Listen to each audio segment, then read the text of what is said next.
Eh,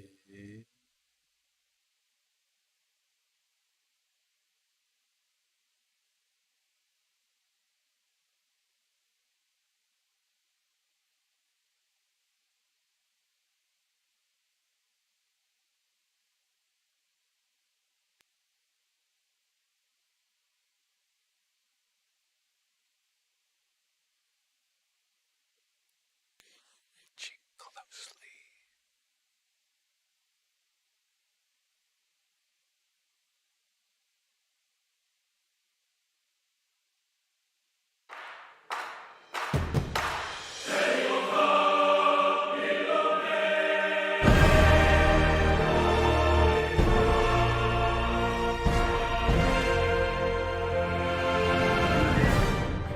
The Second Age is the great unfilmed story in Tolkien's entire legendarium, with the forging of the rings and the last alliance. And we felt that that was the story that deserved to be told. Galadriel has been on a quest for over 1,000 years, scouring Middle-earth, searching for this elusive, undiscovered, very real evil. Ultimately, she knows this danger exists. This evil has to be stopped. From the beginning, we knew she couldn't do this alone. Every good quest needs a fellowship. 3, 2, 1. I think the scope of the show is massive.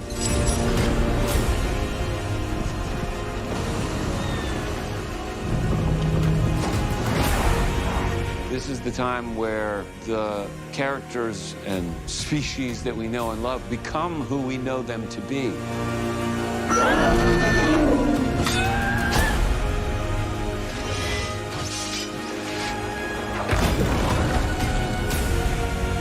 What Tolkien represents, it's really important that we keep that legacy alive.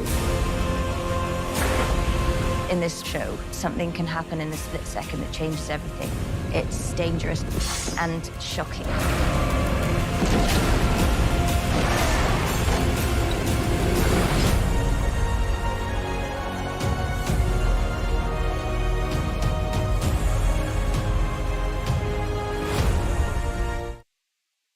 Hello, everybody. Welcome to Torn Tuesday, your weekly dose of all things Lord of the Rings and Middle Earth. We have a very special show for you. After many hundreds and maybe thousands of requests, we're going to put the Comic-Con Second Age All-Star panel online for you to watch tonight.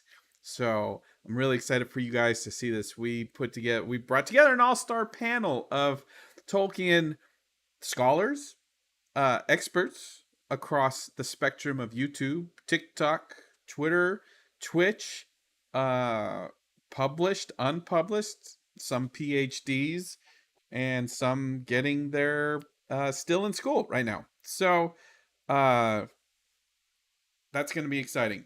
So stay tuned for that. We'll get that started in a second. It is great to see everybody joining the chat. You can see our little chat window right there. YouTube, Twitch, Twitter, Facebook Live, we're there. I'm loving this hat because a fan made it. Monica, thank you for the compliment, but a fan made this and sent it to us, and I'm so appreciative of the wonderful, because I don't really cosplay, so it's wonderful to receive gifts. If you guys like, and we've received fan art and watercolor paintings of Cliff and I. It's been it's you guys have been so generous.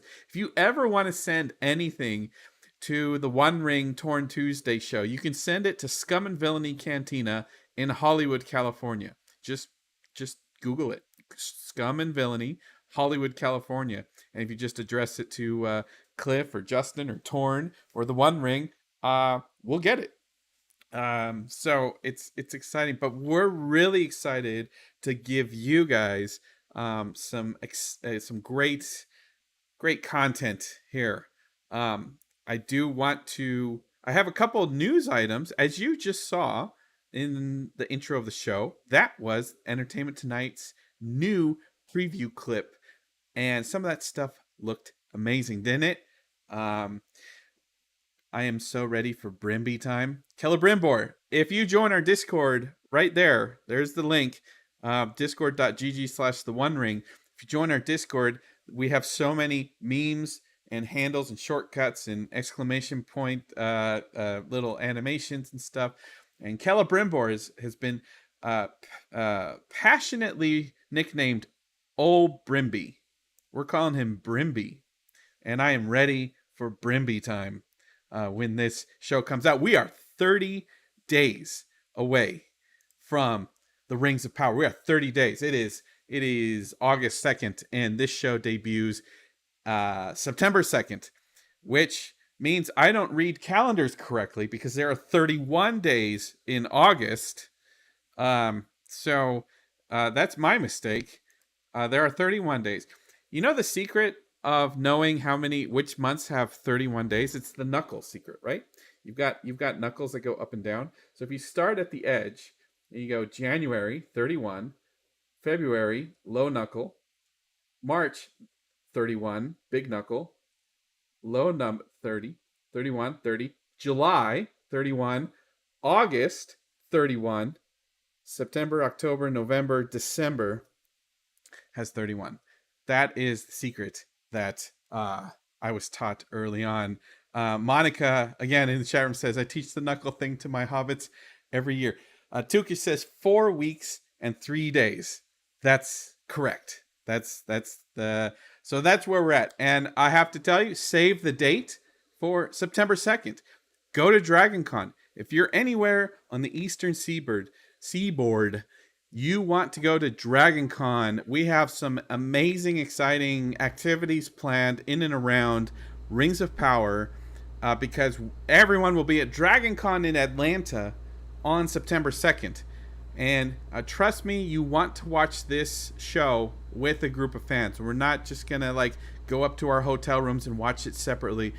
We're planning on something really big and exciting for all the fans there at DragonCon because we want to watch it with you guys. So we haven't decided all the details yet, whether you will need a DragonCon pass or not, or whatever. I don't know all the details yet because we haven't figured it out. We have 4 weeks and 3 days to figure out the final details. And gosh, I really hope Amazon puts this in theaters because everything we've seen, Hall H was magical. Eravandi says, I was taught 30 days has September, April, June, and November. That's interesting. 30 days has September, April, June, and November. All the rest of 31. That's interesting. I love that we're sharing secrets on how to know which months have 31 days. What else is happening today, guys? If you've paid attention to the internet today, Entertainment Weekly has brand new, exciting, multiple article profiles on the Rings of Power, including character descriptions, interviews with the actors, a little behind the scenes treat. Look at that smile, Celebrimbor. Look at old Brimpy. Don't you want to become? Isn't old Brimpy like your favorite uncle? Look at Durin, he's winking at me. Oh my gosh, that's for you, Varking. We know Varking in our who manages our Discord and Reddit. He loves the dwarves, and that wink was definitely for him. Let's take a look at Brimby once more. Come on, one more time. Gil-galad, a human, a Harfoot, and there he is. yeah, I want to come over. This is exciting. Entertainment Weekly, Power Players Inside the Lord of the Rings, the Rings of Power. It is a huge article with new photos, new high-res photos from the actual episodes. Look at this. This is the dwarves singing in the caves. There are some beards going on and some gray hairs and some big noses. Oh man, that looks just amazing. Some close-ups of Harfoots. And you can read the article too. There is our Pantene Pro V hair model Elrond, half elven. Obviously, the half Elven is not in the hair. And there he is. Oh, dude, look at that. Don't you just want to like hear him tell stories around the campfire as he sits on his chaise lounge? So Entertainment Weekly is new article. There's no paywall. You can go to Entertainment Weekly right now and read that article. Well, you can wait till after the show. Are Harfoots like tiny hobbits? Orion's Angel wants to know in the chat room. Are Harfoots like tiny hobbits? Yes. Harfoots are one of the 3 original races of halflings. So basically, it's like an ancestor to hobbits. So Harfoots in the show are the ancestors of who we know from the Shire. So it's have we seen any size doubles? Well, I've seen it. I've seen stuff. I don't know.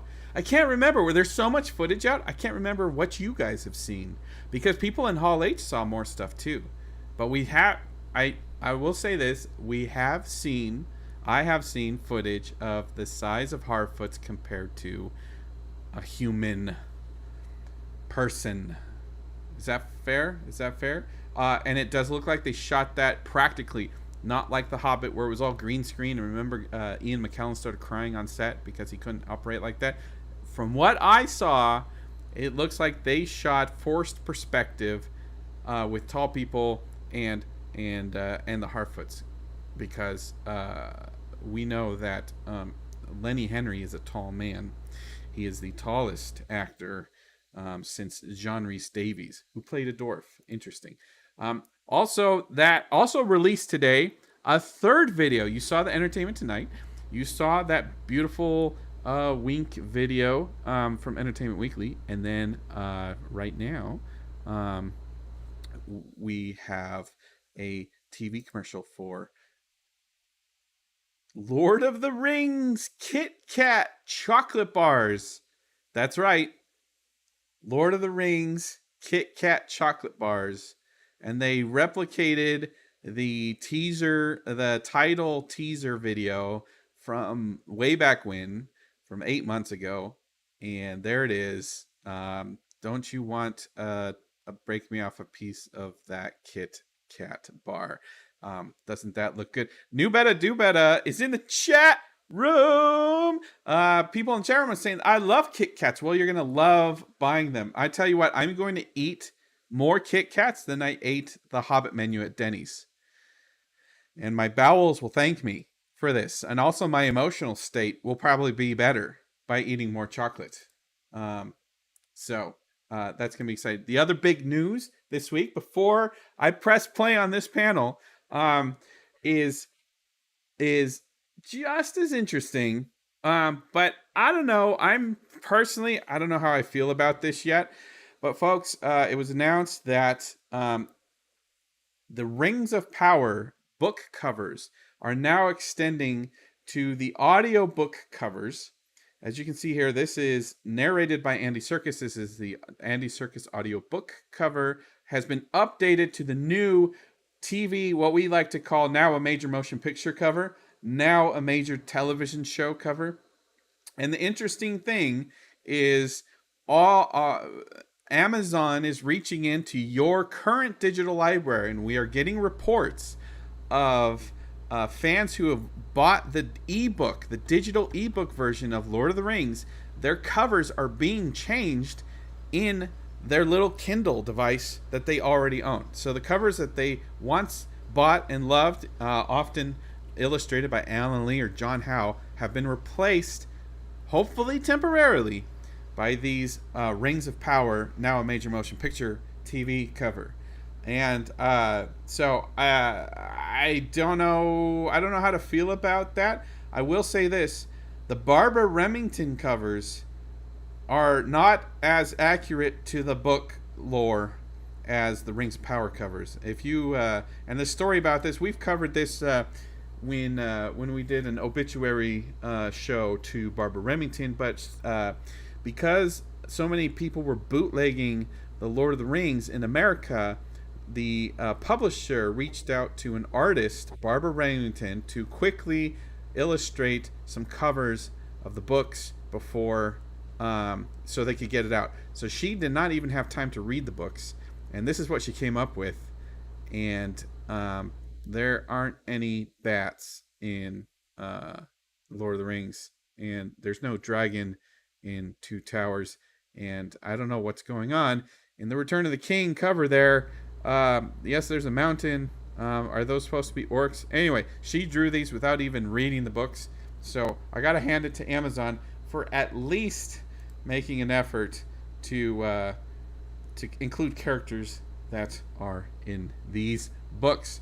So, and then the other thing we have to say, I think we brought this up in a previous show, but I saw this image of Galadriel on the ocean from that Entertainment Tonight trailer that you just watched at the top of the show, and I'm reminded of the Empire Magazine John Howe interview where he says, "I love having the opportunity to explore that unseen history. We're finally sailing on the oceans of Middle-earth. They're daunting and enterprising and are almost colonizing the world.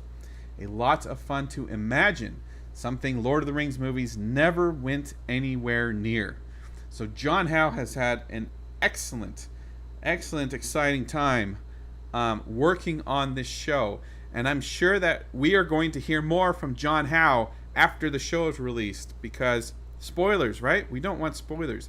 And everyone, you have to remember, we love the appendices. We love the access the Peter Jackson's appendices gave us, right?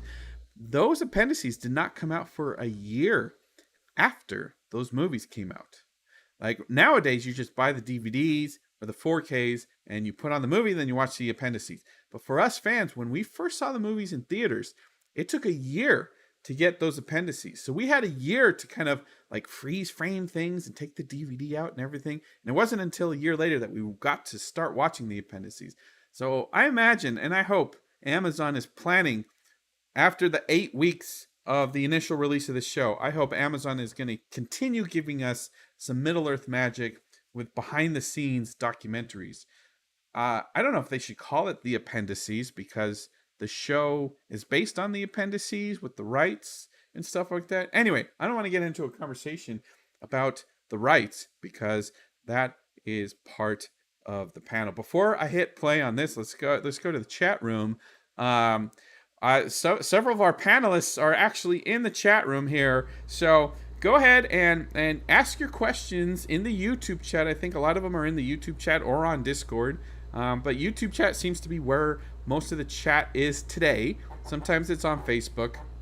So go ahead and jump on YouTube, subscribe to us, please, because we're going to keep bringing you amazing Amazon Lord of the Rings content over the next few weeks, because let's face it, it's exciting to go back to Middle-earth. And we've got 8 episodes to review with you every week. So jump over to Discord or Facebook, and you can talk with some of our panelists here. So let's hope this doesn't break. And everybody, here we go with our Comic-Con 2022 panel about the Second Age lore. Enjoy.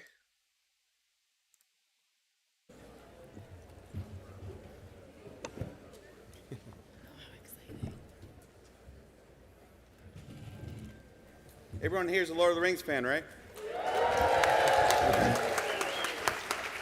Just making sure you're in the right room. Welcome to the Middle-earth Second Age panel. We are excited as the OneRing.net to bring you a second panel this weekend about the lore of the Second Age. We thought it was important to get everybody up to speed on what Tolkien envisioned, what he wrote about, what he wanted, and what we want as fans as we prepare for Amazon's big Second Age show. A little bit about the OneRing.net. We've been around since 1998. feels like the third age of fandom at this point.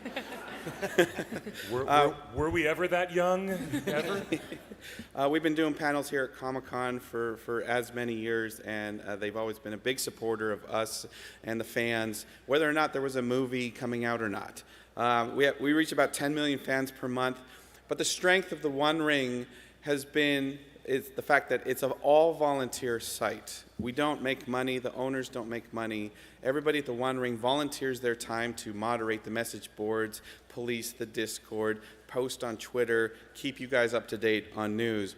And the other strength of the One Ring is that because it's all volunteer, anyone can raise their hand and say, I would like to help. And that's what we've done here, and we've assembled an awesome panel of Tolkien experts from around the world. Some flew 12 hours to be here to give this discussion today, because at the end of the day, it's all about the voices of fandom, and all the voices are important to hear. So today, thank you.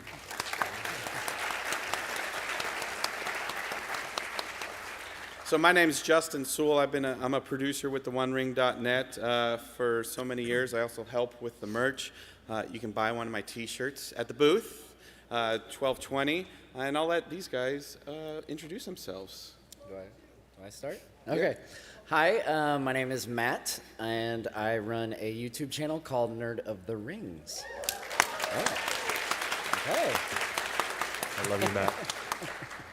Hi, I'm Anna Maria. I'm an actor and a community organizer and a lifelong super fan of Tolkien's Legendarium.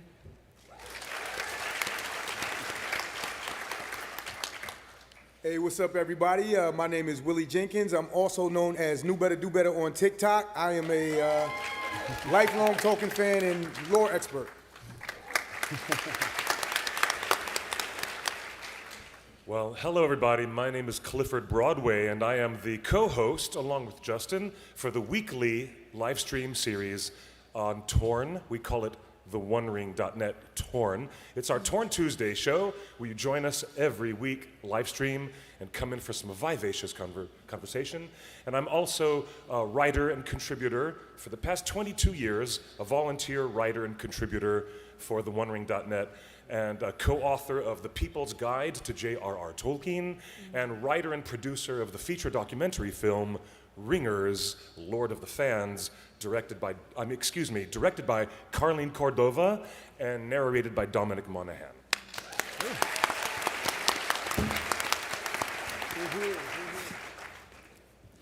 My name is Corey Olson. I am the president and founder of Signum University and the host of the Tolkien Professor podcast.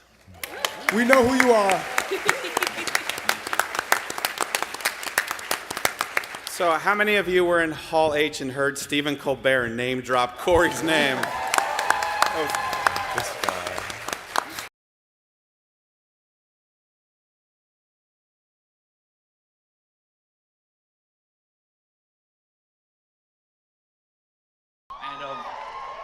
And of all things Arda.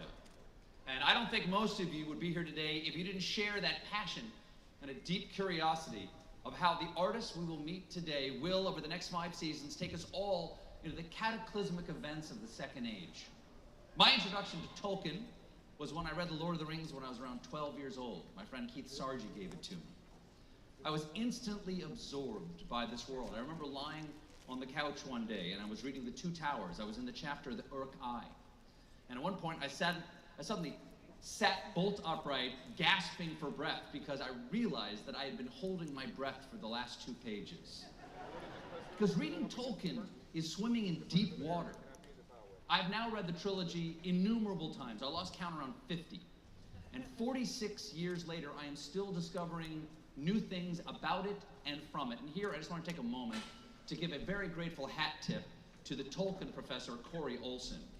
I'm now on episode 178 of his Exploring the Lord of the Rings podcast, which is a page-by-page and sometimes word-by-word exploration of the story. I'm about 300 hours into his lecture series, and we haven't quite made it because of the depth. That was pretty cool. So I thought we'd start what is the Second Age of Lord of the Rings? So let me get a show of hands. How many people feel that they need to know more about the Second Age. I Right, like that. that's why I you're love here. it. I love that. All right, so the Second Age, this is what we're all familiar with in Lord of the Rings. This is Frodo's journey, right? And that is the part of the journey of the ring that we've seen and won all the Oscars. Which was just a small portion of the end of the Third Age. Yeah. That's what that was. So the ring's journey is a lot longer and a lot deeper Yes. than what we fell in love with Peter Jackson's films and with the books. So this is a map of some of the areas that we are familiar with, and that is a terrible line of where the hobbits went. Yeah, I drew that wrong, but that's what we're familiar with. So my only question is, do you think that somebody was lobbing something from Mordor into Rohan, or the other way around? Cast it into the fire. Right. Yeah. They missed I think Mount that's Doom the if route they were the going the other Eagles- way. It was just not calibrated properly. That's funny. I think it's the route the Eagles would have taken if they Right. had flown the ring to Mordor. If they carried the ring. Funny. That's right. Before we leave this slide, we will come back to the conversation probably later in the program. But if you notice the regions of the map on the left-hand side that are heavily forested, named Min Hiriath and Enethwaith. You see them down there? See those heavily forested areas? Well, they don't stay that way, and we'll talk about that a little bit later, because when you look at maps of the Third Age, it's quite different. Very different. Yep. So this is what most people are familiar with, right? This is the part of the map. This is what the Rings of Power show is about. This is the first map that Amazon Prime Video released. They want me to say Prime Video. It is huge. It is deep. It is everywhere.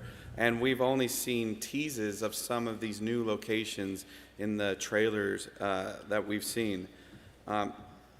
Corey. Yeah. Did you ever think we would see Numenor on the big screen? Oh man, that was incredible. I know, I didn't. And honestly, I remember when this map came out, that was absolutely, I was like, Numenor. Really? That it's really exciting. First thing I thought was, it's probably bloody hot down there. Yeah. Yeah, that's actually, it is another thing that this map really helps to emphasize that most people had no idea of. Right? Numenor is equatorial. And most people just don't think about that way, but it is. And you can see how far south of Umbar, for instance, Numenor is. Right? I mean, we think about the Numenoreans coming down, the black Numenoreans down in the south of Middle-earth and everything. And it's like, yeah, no, they were sailing north to get there. Right? And it's one of the reasons. Anyway, so the context that this map provided was pretty cool. Matt, you've done a bunch of lore videos on YouTube. How important are maps to Tolkien? This might just be my opinion, but I think they're very, very important. Understanding where characters are in the grand scheme, geographically, I think explains a lot. And to circle back to my Eagles flying the ring to Mordor, I think there's a geographical argument to be made there as well. But yeah, as Corey said, they're much more equatorial, and the relationship between, for instance, the elves of Eregion and the dwarves of Khazad-dûm, the geography has a large part to play there. They are right next to each other, and in the Second Age we see a thriving friendship, and obviously by the Third Age there's not so much of that. And so much of the legendarium centers around movement and the obstacles brought on by movement. Not just, the actual Fellowship of the Ring and Frodo and Sam's journey, but even the elves departing Valinor, kingdoms being taken over by Dark Lords, and their peoples being ousted and having to go elsewhere. Movement and scope is so central to the epic mythology of all of Tolkien's works. Yeah. There's a reason the maps are in the books, right? So the first thing Tolkien did was actually, before he wrote anything, he actually made the map. So a lot of people talk to me and they say, I'm having trouble with the Silmarillion. I say, start with the map. There's a whole section where he literally just describes the places in, Beleriand, and then we know from the Lord of the Rings, we have a map. The first thing when you do, you open up, you see a map of, you know what I'm saying, the Third Age, where everything is. Study those, and you'll have a much easier time understanding the text. So maps are extremely important. Maps and glossaries are your friends. Absolutely. If anybody really, really wants to get into the granular stuff with the maps, go onto Amazon and buy one of those copies of the Atlas of Middle-earth by Karen Wynne Fonstad. The last name is Fonstad. Yeah. I was one of the last people to interview her for theonering.net before she passed. And she was an amazing cartographer for many other fantasy series. But her ability to visualize with these maps makes it one of the best things you could ever gift for yourself or for someone else in your life who loves Tolkien. It is the Atlas of Middle-earth. It's worth it. And if you want to know where to start in preparation of the Rings of Power TV show, you start right here at the back of Return of the King, the appendices. It is, it starts right here. Oh, look, family trees of the hobbits. Ooh, now we're talking. I'm gonna skip that Zoom meeting and I'm gonna read about the genealogy of hobbits, excuse me. It starts right here, and okay, this is where Samwise says, take it, say it. Well, I'm back. Yeah. And then after that, that's it. Now this is what they licensed for the new Amazon series. The Tolkien estate said, we want to grant you the rights for the Second Age tales, and HBO sniffed at it and said no. And Netflix also allegedly sniffed at it and said no. How are we going to make a series out of this? And then a bunch of other very ambitious people with a much more artistic mind frame than the other people at HBO and Netflix, they actually said, yes, we're going to take this and run with it. And it all starts here in the appendices, where Professor Tolkien, when he was alive, was not satisfied that the Lord of the Rings could just exist. It wanted supplementary material. He wanted there to be a lot of stuff in there so that his readership could have some erudition and some enrichment and a deeper understanding of the fabric and narrative of other stories from the ancient past. So enjoy picking up your copy of Return of the King at home and dig into the appendices. You'll find so much good stuff in there. So how many saw the trailer this week? Finally, something really cool. And Willie, can you tell me what I'm looking at here? Well, if I'm not mistaken, that looks like the oath of the seven sons of Feanor. So if you guys have read the Silmarillion, Galadriel's uncle Feanor created the Silmarils, and when they were stolen by Morgoth and taken back to Middle-earth, he and his seven sons took a terrible oath to get them back at all costs. And everything that happens after that, literally, even into the Second and Third Age, there are drastic effects from this. And we'll see some of that in the Rings of Power. Now, it's not going to be necessarily about the rings that those consequences directly affect, but other people's actions, especially Galadriel, Celebrimbor, who is Feanor's grandson, directly are affected by these things, and their actions drastically matter from these events. And then they take a play a part, and they all play a part with what happens with the rings and how they're dealt with and Sauron's dealt with and all that. So all this is very important to, do your due diligence and try to do a bit of research, or just follow me on TikTok, New Better Do Better. And Willie, if I could add something just quick to that. There's also a really big indirect effect of that. Like when I think about, for instance, why the elves want the Rings of Power, right? Which is not a great plan from the beginning, right? But the fallout from the Oath of Feanor has a lot to do, and like managing that, and the ripple effects that has on the world has a lot to do with putting the surviving elves in the position where they're going to come to think that making Rings of Power might actually be a good plan. I I suspect that's one of the things we're going to see in the show. Yeah. But I think it's clear the way that we see the kind of islands of peace, like in Rivendell and Lothlorien, this is totally a like everything else has descended and become horrible. We're just going to circle the little elvish wagons, right? The magical elvish wagons around our little places and make our little bubbles, right? And I think it has a lot to do.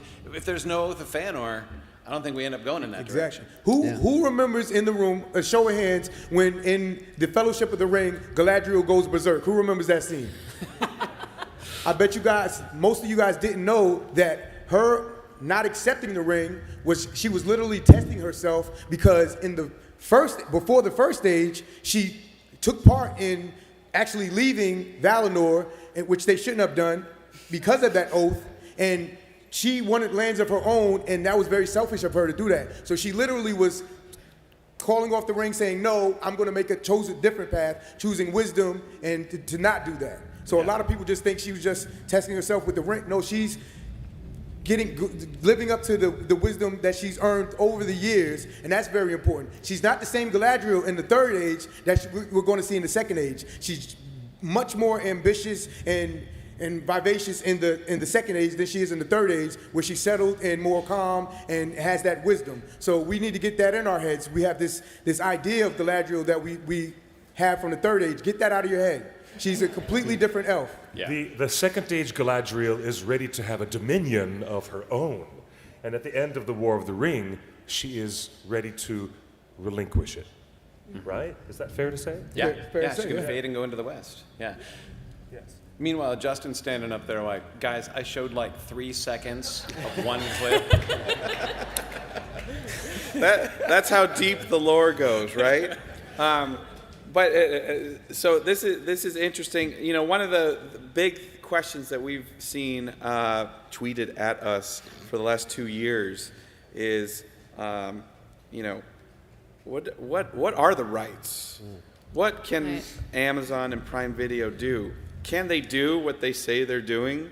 And we've all had speculation and limited reports, and you know, they got the appendices, and we showed you how much those are. But you know, at the end of the day, Tolkien's grandson is the lore consultant.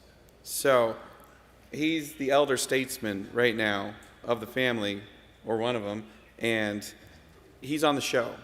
So they can do whatever they want.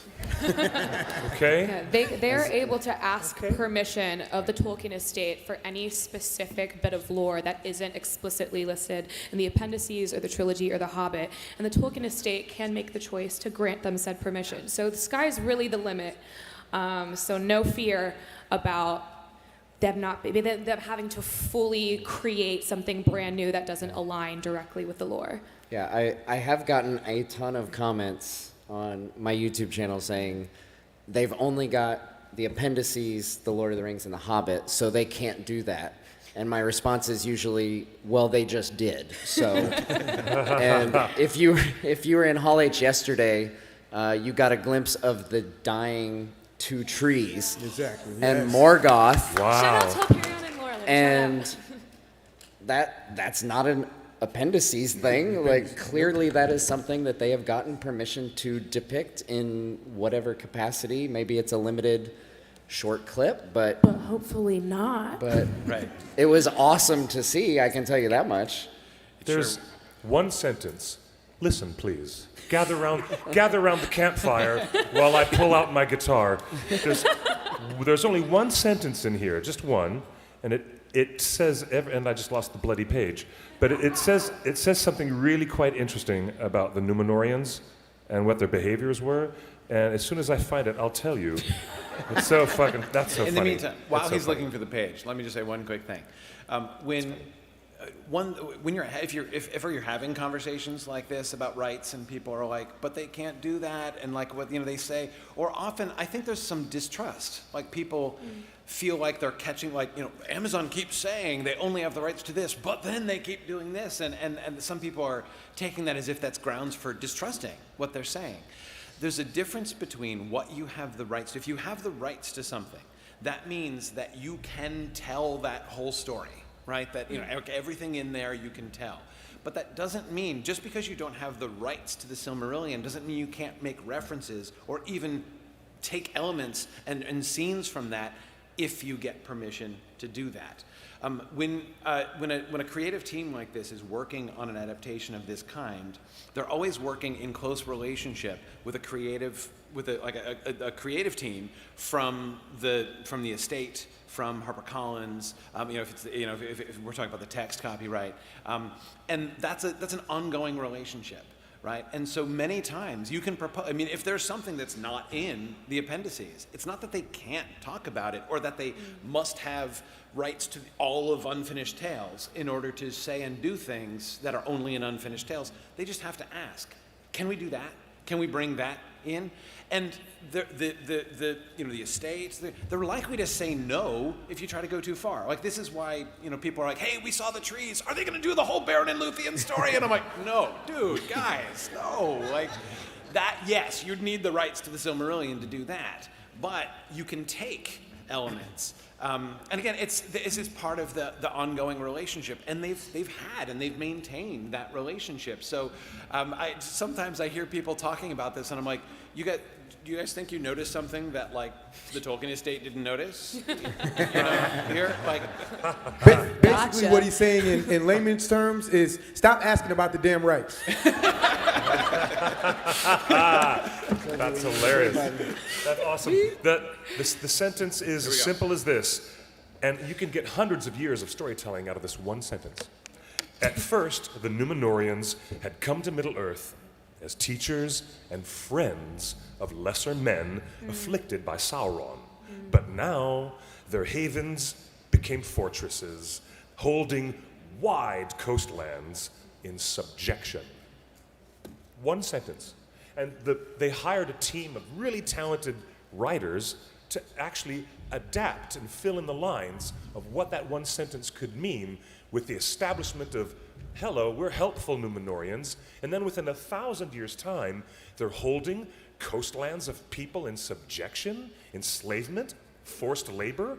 What the hell are the Numenorians doing now? And Human sacrifice? Yeah, hello? Heavily taxing. Oh, gosh. So let's just say that we're going to look at this beautiful, wonderful, shining world of Numenor and watch it all go south really bad. Really bad. Yeah. That's what's going to happen. And you're right, Cliff. That sentence could be like a season and a half of material. I mean, that is so rich. Well, and adapting doesn't mean ruining. I mean, Willie and I have had many arguments, debates about how Peter Jackson changed some things and changed everything. Just a couple. Don't get Justin, you really want to get Willie started down that road? Don't get me going. But we still love the movies. My point is, we still love the movies, even though they were adapted and they were changed. They're great. Yeah. And you have to appreciate what medium you're building toward. And again, this is also a TV show, not even a movie. Peter Jackson. All of Peter Jackson's movies are 24 hours total. Extended editions. We're talking about minimum 5 seasons plus spin-offs. We're talking over 50 hours. 50 hours. 50 hours. Yeah, that's the number they kept throwing out, was 50 hours of content. 50 hours of... So there's a lot to tell. So there's a bunch of stuff I think we want to see. Like I asked you guys last night, what do you really want to see? And Matt, I think you said you want to see... I said the War of the Last Alliance, actually. Oh, you want... Yeah. Yeah. Somebody said Celebrimbor, right? Who said Celebrimbor? There you go. Okay. I really wanted to see the war between Sauron and the elves. So one thing I want to just say real quick, because a lot of people don't know this. So when we think of the Lord of the Rings, we automatically go to that wonderful verse, one ring to rule them all, one ring to find them, one ring to bring them all, and in the darkness bind them. Now, those who know, like Corey, know the verse continues. 3 for the elven kings under the sky. 7 for the dwarf lords in their halls of stone. 9 for mortal men doomed to die. 1 for the dark Lord on his dark throne. Now, I say that to say this.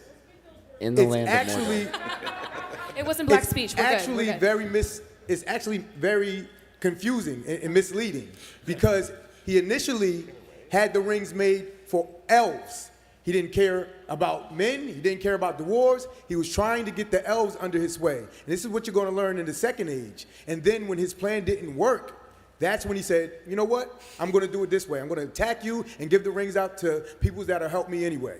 So we got to keep that in mind. What we know from the Lord of the Rings, get it out your head. Peter Jackson's version, even the book version, the Third Age, that's not this. So stop comparing the two. Because they're not the same thing. Willie's here to preach, and that's it. Those Balrogs did look pretty similar, though, I must They say. looked pretty Peter Jackson Third Age. I'm not They were gonna made lie. by the same guy. Oh, Yeah. can I say one more thing? The costumes look so freaking clean and shiny is because the Numenorean kingdom is clean and shiny and new. It's early days yet. It's like, Chicago and Toronto. You know that Toronto is the shiny, clean version of Chicago. I'm sorry. I love you guys. I'm joking. We're excluding the yeah. Chicagoan community here. But yeah, definitely what we want to see is certain things. Definitely the war between Sauron and the elves. The picture up there that you see, the gentleman is being carried around as a banner. That's Celebrimbor. Yeah. He created 16 of Spoiler the alert. Rings of Power. Literally crazy. The short hair guy, right? Yeah, the short-haired old guy. That's not very that we specific, saw. Justin. Yeah, So it's very important, and I would love to see that. I know Matt wanted to see some cool stuff. Matt, what did you want to see? Yeah, the War of the Last Alliance. I have a feeling that could be the series finale. Of course, familiar with that from the prologue of Fellowship of the Ring. But there is so much more to that battle and that war than what we saw in what I believe is the greatest opening sequence of any film of all time, that prologue. Except they did my boy Gil-galad dirty because he wasn't Yes, in it. They he did does him just dirty. disappear. Also, kind of did Isildur dirty, but it's all right. It's all right. But this is, we were talking about it last night, and I think it's an accurate comparison. It's kind of like when Marvel first started and they were doing their solo films, and then The Last Alliance is when everybody teams up. This is when all the chips are on the table, and we're either going to take Sauron down or we're going to die trying. Yep. And I get chills just thinking about Gil-galad and Elendil. Oh man, fighting Sauron hand to hand. Oh man, which was not in the Peter Jackson films, but I hope they do it. It was a fun moment when we got to meet the cast early on today. We had a bunch of conversations that went like this: "I can't wait for your death scene. Yes. It's gonna be awesome." Yeah. I hated doing it. Hi, nice to meet you. It doesn't end well. I'm going to enjoy for a while your character arc. I will say, looking at these three images, we chose a lot of bleak stuff here. Yeah, I mean, Tolkien wrote a lot of he bleak did, stuff. yeah. That's Exactly. I mean, the Celebrimbor thing. I mean, again, Celebrimbor. Tolkien describes how Celebrimbor is killed and his body nailed to a post and carried in front of the orc army as a banner. It's like really metal. Like really metal. It is so And metal. but I mean, so there is this. But one of the things that I have found, it was one of the moments, hearing from the showrunners, that I think is one of the couple things that reassured me most as a fan about this series is when they said the primary theme of this show is hope. That there is a lot of darkness. There's going to be a lot of grimness in this because that Tolkien does not shy away from that. But at the end of the day, it is always about hope. It is always about, as soon as Patrick McKay said that the scene with Sam looking up at the star in Mordor was his favorite scene in The Lord of the Rings, I'm like, he's our people. And go ahead. Yeah, speaking of hope versus grim, bleak content, while Matt did in fact steal my number one most anticipated moment, we'll be dueling to the death later in Hall H. My second most anticipated event of the show is I'm really excited to watch the gradual fall of Numenor. What to me makes Tolkien's Legendarium so lovely and heartbreaking is this ongoing theme, this poignant theme of the inevitability of lovely things that fade. Just that really gets me. And I'm really, really excited to just watch the struggle of Numenorians over time becoming more and more resentful of their mortality, of longing for the gift of the elves' agelessness, of Morgoth's influence, of rather than accepting the doom of man as a thing of hope, as a thing of release and of rest, of having that twisted into what becomes the final driving point that leads Numenor to corruption and downfall. I just think that's just thematically so epic and so rich. And I can't wait. It's going to be dramatic. Can't wait. And look, if everyone here is well read. We know what happens to Numenor. Amazon hired director J.A. Bayona to do the pilot. Bayona made The Impossible with Ewan McGregor and Tom Holland, a movie about the Indonesian flood. So they found a director that is passionate about Tolkien and knows how to flood an area. Oh my gosh. Not saying we're going to get that in the pilot, but that'd be a really we're going quick to get the pace. practical effects of submerging an island. Raise your hand if you know that the direct analogy Tolkien wanted to give us was to our primary world having a mythology about Atlantis, right? Numenor is the analog to Atlantis. What's the Elvish word of the fallen? Atalante? Atalanta. Atalante, the fallen. After Numenor is fallen, the elves had renamed it, right? Yes. Yeah, the fallen. And Atalante was linguistically Tolkien playing in the playground of Atlantis. If you want a visualization of the emotions and what the Numenorians, how they feel, and then compared to how the elves feel, you can look at the architecture. So when we look at Numenor, visions and things we see of Numenor, even Minas Tirith and Gondor, right? What do we see? Lots of statues. Look at the Argonath, right? Statues of kings, great stone statues of everything. They're trying to hold on to what's gone. But when you look at the elven architecture, have you ever seen an elven statue of an elf? They don't give a shit. They know they're going to be here forever unless somebody kills them, so they don't care at all. So, but the theme is there, but it's right in front of your face. But the men, it's really tragic because the men of Numenor cannot see the gift that's right in front of their face. They don't realize that their gift is that they do die. Now I know you're like, how the hell is that a gift? The world is so much more precious. The taste of an apple is so much more better when you know that it might be the last time you ever taste an apple. The elves, again, don't give a shit.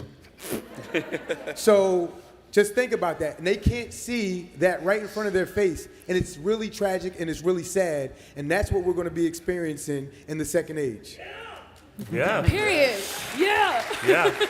I mean, speaking of things that disappear, Cliff, you go by Quick Beam on the socials. You've always been known as Quick Beam at the One Ring.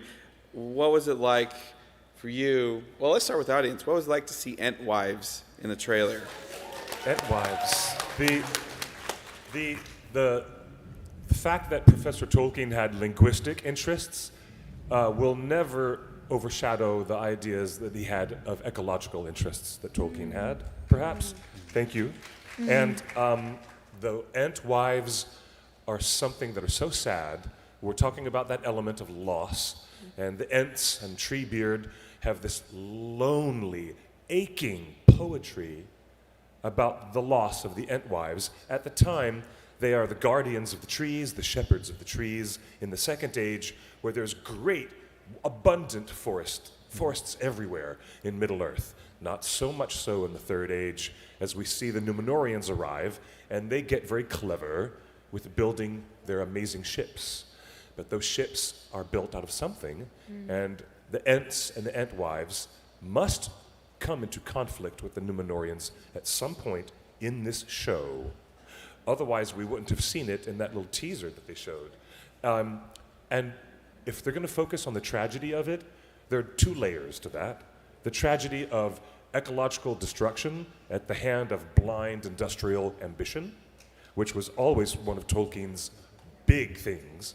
And the other one is that the Ents and the Entwives may, through the process of hardship or migration or other things that we don't know yet, they have a very clever writer's room. Let's see what they come up with. But by the end of season 5, if the Ents have truly lost the Entwives, then I think my spirit might break. The grief of Yavanna runs strong in. Yeah, in this I'm a piece, follower yeah. of Yavanna. I'm an adherent to Yavanna, one of the great Valar, who was, of course, in charge of the flowers, the trees, the living things, and all things green and cool And of under course, my she, forests. of course, the Ents came into being because of Yavanna's fear that the creations of Aule, the dwarves, and the children of Iluvatar, the elves and the humans, would eventually just use up all of the things that were precious to her, the plants and the trees that couldn't fight for themselves. So yeah, we're gonna see the loss of something very precious. If that wasn't bad enough, then we got Sauron. Sauron is in the mix there, and he doesn't care about the trees at all. So if you guys have read, the Lord of the Rings, they passed when they're on the River Anduin. What did they pass? They passed the Brownlands. So what you may not know is that's where the Entwives had settled because they wanted to make gardens and things like that. So this is where Treebeard loses them. He knows that they went there, but then at the end, by the Third Age, they're gone. But he doesn't know that when Sauron's retreating, when the last alliance is coming for him, he, salt and burned the earth. Yes. And then we get the Brownlands. So what happened to the Entwives? Now imagine this. Imagine the connection to watching Peter Jackson's films later on after watching The Rings of Power. And you'll understand, there's some connectivity. If you see the loss and the damage to the Ents and the Entwives, and you'll hear Treebeard's poetry when he speaks it to Merry and Pippin in a whole new way. You'll hear the longing in his voice in a whole new way because you'll have a new context. And I think that is something that the new creators of the TV series are going to give us as a really interesting gift of more narrative visually right there in front of us that connects thematically with other familiar things in the Third Age. I think it's a very rich playground that they're in, and I wish them well in this endeavor. I really do. And they're not the only ones excited about the Second Age, and we're not the only ones. Alan Lee is currently illustrating and painting a bunch of new stuff for a new edition about the fall of Numenor. He says, "It is a pleasure to be able to explore the Second Age and learn more about those shadowy and ancient events." So Alan Lee is working on the new book. John Howe is working on the show. I mean, all of our favorite people their heads are in the Second Age right now. Am I the only one who, when this show was announced and that John Howe was involved, immediately thought about the art books that we might get? Yeah. I'm ready to pre-order. Well, as soon as they go up. So talk about going to London and being surprised with John Howe, and he brought out a sketchbook, didn't he? He did, yeah. Oh my gosh, I will never turn down looking at John Howe artwork. And I don't remember the number. He gave us a sense of the number of sketches that he's done. I think he said 48 full sketchbooks. Yes. Yeah. And I want all 48 of them on my bookshelf. So being social media natives that we all are here, we've been hearing a lot of lore questions over the last couple years. So we thought we'd just hit a couple bullet points here. Gil-galad versus Sauron. Did I even say Galad right? You forgot a hyphen, by A the way. hyphen, and it should be lowercase on the second G. Yeah. That's okay. I'm a little easy on the pronunciations. I'm from New York, so I say a lot of shit wrong, so I just say Gil-galad. So if you say Gil-galad or Gil-galad, we understand what you're talking about. What I said before. So a lot of misconceptions we get from Peter Jackson's adaptation, because that's exactly what it is, an adaptation. So if we go by what we saw in the films, we wouldn't know that Gil-galad and Elendil fought Sauron simultaneously, and that's how they threw him down. Not just Elendil and Isildur. So let's just make sure we deep dive into what actually happened in the books, if we want to call it, canon, whatever the word you want to use. We should kind of throw it out the window. Tolkien didn't really like that. So but what we read is Gil-galad and Sauron fought him. Gil-galad, Sauron, and Isildur, Elendil fought in single combat and hand-to-hand combat. And he killed Gil-galad, and he killed Elendil, and his sword broke beneath him. And then he was also thrown down because of the injuries he received during that time. So we didn't see that, and we just assumed that Isildur cut his finger off accidentally, and then he exploded like a big bomb. That's not what happened. So that's not what happened at all. He was injured. Isildur took that opportunity to cut the ring from his finger. Sauron then chose to give up his physical form so he wouldn't be taken. And he does what he always does after a defeat and a respite. He comes back and he just literally builds he buys his time and builds his strength again. So he wasn't killed. He wasn't none of that. He said, you know what? I'm going to choose to give up my physical form, and I'm going to go wait it out. And he hid, and as we know, Dol Guldur as the necromancer, and he waits thousands of years, and then he comes back. And piggybacking off of that, we see just a few snippets of Isildur in the Jackson films, which I think do my man dirty. Yeah. Okay, Isildur is not like a cartoon villain. We're going to be seeing a lot of Isildur in this new show. He was a great and noble king who unfortunately later became defined by his fall, but for the longest time, Isildur was a hero who fought valiantly for his people, and so we'll be seeing a lot more three-dimensionality to him in the Second Age. Absolutely. I have to. Tolkien fans of a certain age who had read The Lord of the Rings many times before the films came out will remember the experience, which was surreal and beautiful, of watching a film for the very first time and being able to quote along with it, right? Which was like really cool, right? But there were some moments when my impulses led me towards disappointment, and Anna Marie, I totally agree with you on Isildur on this point, right? Because Justice of course, for Isildur. he's there at the cracks of doom, right? And he turns to Elrond, and I start quoting, and I'm like, "This I shall keep as weregild for my father and brother," and he just says, "No." The dramatic villain eyes. Come on. Yeah, they do him dirty. He saves the White Tree of Numenor twice. Yeah. And he almost gets killed the first time. Yeah. And nobody else would do anything when Sauron was influencing Pharazôn and the Kingsmen were running wild in Numenor, very bad people.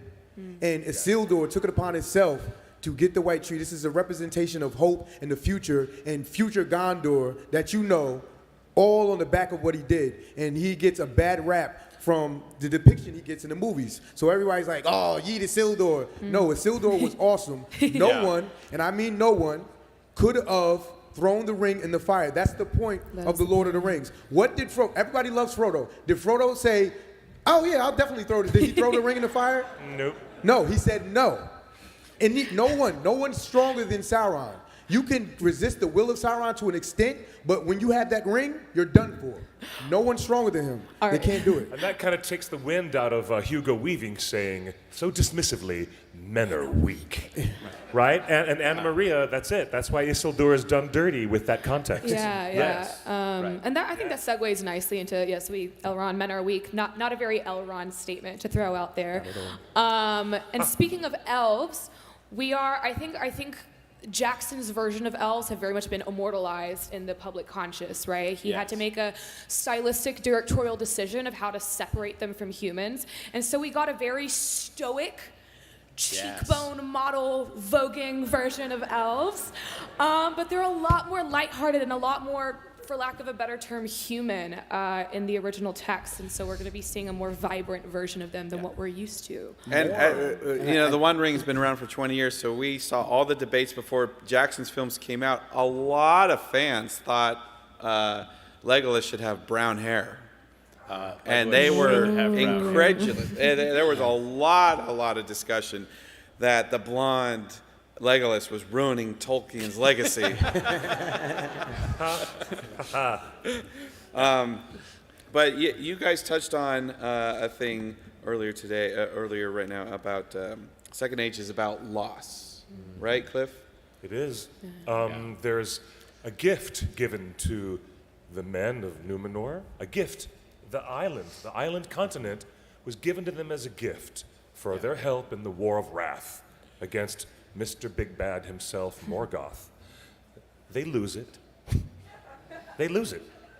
And, the elves have coastland kingdoms, Lindon, and they lose that. And, they make these magic rings, and suddenly all these different races of Middle-earth lose their autonomy to Sauron. And the forests are lost. And the innocence of what was going to be the biggest, most beautiful, shining age of peace Gil-galad says this in the bloody Comic-Con trailer. We are now in the days of peace, which is an echo of what Viggo says when he's at his coronation. Yes. We welcome the days of peace. Well, as season 1 begins with all this beautiful glory and beautiful peacefulness and rapturous culture and art and everyone thriving, well, all that thriving is all going to be lost. Right, and the tragedy is, again, they do think. So remember, the First Age, you've got Morgoth. He's the big bad. He's like the Satan figure of the entire cosmos. And guess what? He's been kicked out. He's been chained and cast into outer darkness, and the elves of Middle-earth think, great, we're done now, right? The First Age was unpleasant, but now, finally, we can start the reconstruction, and it's, Tolkien says that the elves believed that evil had vanished from the world. And that's, I think, where we're seeing Gil-galad in the trailer, right? Basically being like, hey, and some not being able to let go, like Galadriel, still worrying about rightfully that. so. Seems to be His the dynamic mindset is not necessarily wrong. He is the longest lasting and reigning king of the Noldor. Yep. And he has a great time of peace. So, he could just lulled himself into a false sense of security in a way, but he actually was still very vigilant. Yes. And then we just see things. We can take what we saw in Peter Jackson's film. He actually does a great job of showing what we lost. So if we look at Khazad-dûm, we see Moria. We see the Black Pit. Yeah. But in this show, we're going to see the vibrant Khazad-dûm. The Dorodelf. The When we city look of at the Lord of the dwarves. Rings, we see the Fellowship walking, and there's the famous shot, them walking in the plane in that wonderful broken tower, and we don't think anything of that's a Aragon. It's destroyed. It is gone. This is what we lose. That was the major city of the Noldorian elves in the Second Age, and that is all that's left of it. So we got to think this stuff is not lasting. It's gone. The elves are diminishing. We're just losing so much. One of the worst parts is that the elves and the dwarves were having the best relationship they ever had, economically and culturally, between the elves of Eregion and Khazad-dûm in its prime, and they lose all that too. And so they're going to focus on a lot of that. It might be thematically really interesting where they can take the show. Yeah, and Corey said something really lovely last night or yesterday about the Third Age, what we see in the trilogy being post-apocalyptic. And so that means Second Age is the apocalypse. And also something we talked about last night, just following the theme of loss, there's going to be an elf-human relationship depicted in the show, which I'm personally very excited about because I think the dynamics of elf-human love are so tragic and so doomed. And we see the success story with Aragorn and Arwen, right? Even though that too is tinged with grief. But most elf-human relationships are doomed from the start. They're just at odds because of the agelessness and the mortality. A lot of them do not turn out well. There are only a few destined to actually work out. So we know of Beren and Luthien, and then we know of Arwen and Aragorn, and then there's a couple more, but they don't really pan out. And then we know that Gwendor in the Children of Húrin tells Finduilis, hey, I know you're in love with Turin, but this isn't going to pan out like that. That's a bad idea on so many levels. And that really reflects and parallels the struggle between like the Numenoreans and that's the whole reason they're upset is this struggle of mortality. No, there have been many interactions, romances between elves and men. Only 3 that panned out. Idril. But that's why he wrote about them. He only wrote about the ones that worked. Idril and Tuor is another one that worked out. But that's a few. And they all come from the same line. So that's a big hint right there. They literally all come directly from the same line. They're all related in the same father, directly in the same line. Idril and Tuor first, then Beren and Luth. They're all the same line. But far enough away to not be like creepy. It's not weird. It's not weird. and we have to remember, again, let's bring back to the appendices. Tolkien wrote kind of bullet points of the appendices. There's a lot to expand on. What he didn't write, what is as important as what he did write. He wanted to leave room for other minds and hands. And Tolkien over the years had many, many letters, and there are books published about his letters. But one of the things that we keep seeing on Twitter and on social media is this idea of like, Tolkien is a European lore and it's a mythology. Well, he shut that down in 67, right? Here is Tolkien responding to someone who sent him a letter saying Middle Earth corresponds spiritually to Nordic Europe. And Tolkien himself was just like, not Nordic, please. A word I personally dislike. It is associated through French origin with racialist theories. He didn't agree with any of that context, and we should not be applying that context in 2022. Yeah, and again, an adaptational work is just that, adaptation. And I think ultimately, rather than focusing on the minutia of every facet of what this person believed very long ago, like let's look at thematically, what's the macro of what Tolkien stood for? He stood for love. He very explicitly condemned fascism in one of his letters that in response to a German inquiry of his Aryan origins. He was quite scathing in his response, actually. Let's look at his actual texts. His works were about fellowship. His works were about what happens when there is discord between differing peoples. This man is laid to rest next to his wife with the names Baron and Luthien inscribed upon the tombstone. I've been there, I've seen it. This man stood for love.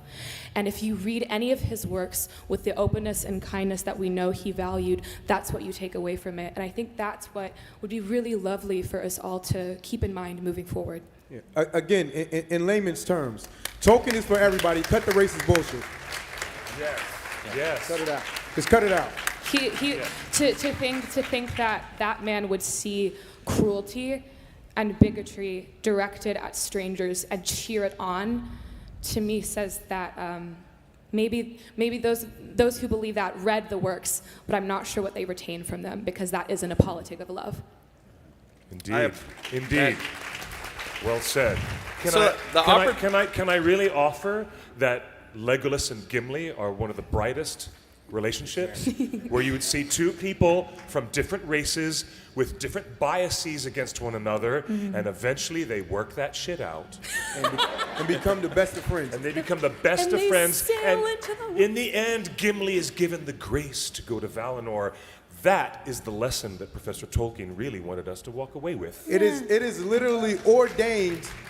It is literally ordained by the one God, Eru Ilúvatar, that the elves and the dwarves will not get along. And look at what Gimli and Legolas did. Against all odds.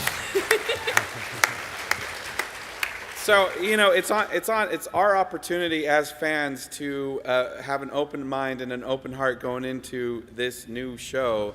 And we get to escape to Middle Earth. Let's not lose sight of that. We're going to go see things. And look, the legendary light of the two trees. I mean, it is legendary inside the myth of Lord of the Rings. People, like all of the characters, wish they could have seen it. We as humans get to see it. Yeah. Right? Like we're seeing things we should have never seen before. Mm-hmm. So this show, and I apologize for misspelling everything. I know it's supposed to be capital M dash Earth. Oh my God. Well, Matt said something really lovely yesterday about being excited about returning to Middle Earth. And oh yeah.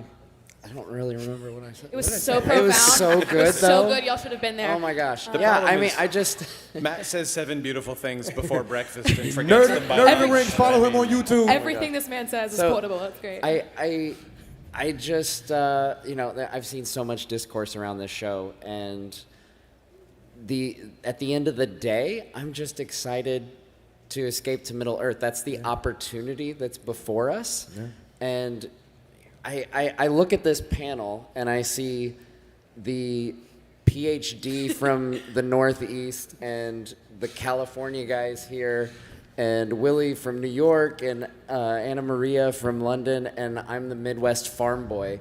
And if you got out your little your check boxes, chances are you'd find some pretty big differences among our thoughts on politics and religion and all kinds of things. Sure. But we don't care about any of that when we're here talking about Tolkien. Yeah. And that's what brings this group together. Yeah, and if I could just offer one, like the one piece of encouragement I know there are a lot of people who are, lovers of the books, many of whom became lovers of the books after watching Peter Jackson's films, and are nervous, are trepidatious about the show and think, and I've heard people saying, like, I'm just worried they're gonna ruin it, And that so they're gonna are destroy we. things, and I And get it. so are we. I get it. Yeah. The main thing that I would say is we've been through this, and I know it's so hard to remember in some cases, right? But I remember having exactly that conversation, like word for word, the same in 1999, before the Peter Jackson films were released. It's going to ruin Tolkien. Like, Tolkien will never be the same again. This is the end of, Tolkien fandom as we know it. And of course, in retrospect, that is such an absurd statement, but it was a real fear at the time. And the main thing I would say is just remember, you will always have the books. Nothing is going to change. Amazon is not going in and altering the text. No. It's still there. Amazon's still scratching there. They did make new covers, though. They did make new covers. Don't Yes. judge a book by the cover, though, They right? did make- That's they what did we're make supposed new to do covers. there. But yeah, I mean, it's not going to go away.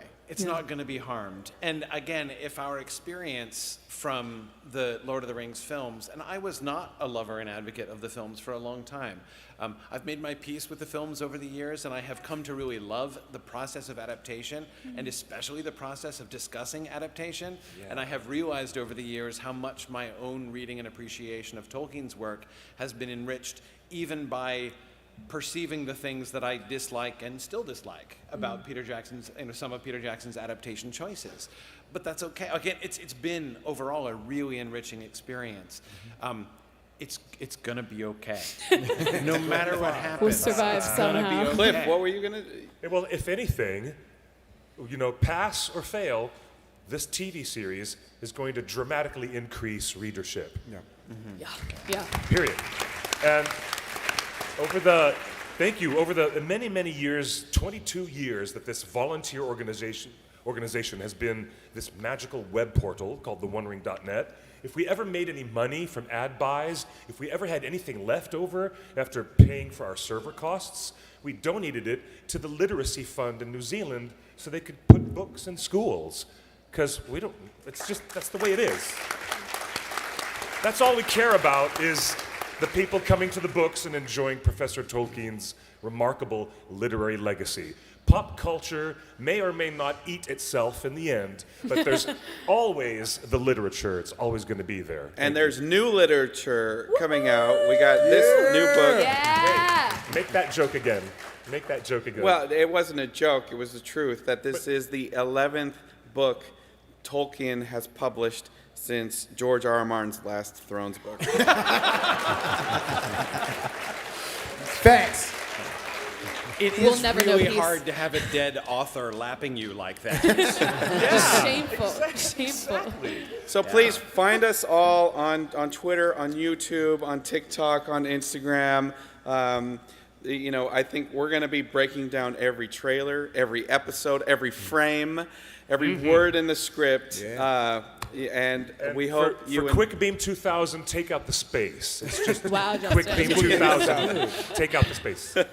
Well, we hope you guys have had a wonderful Comic-Con. We're glad to be back in person with you all, and we hope to see you at all the conventions coming up. Thank you, y'all so everyone. much. Thank you. Thank y'all.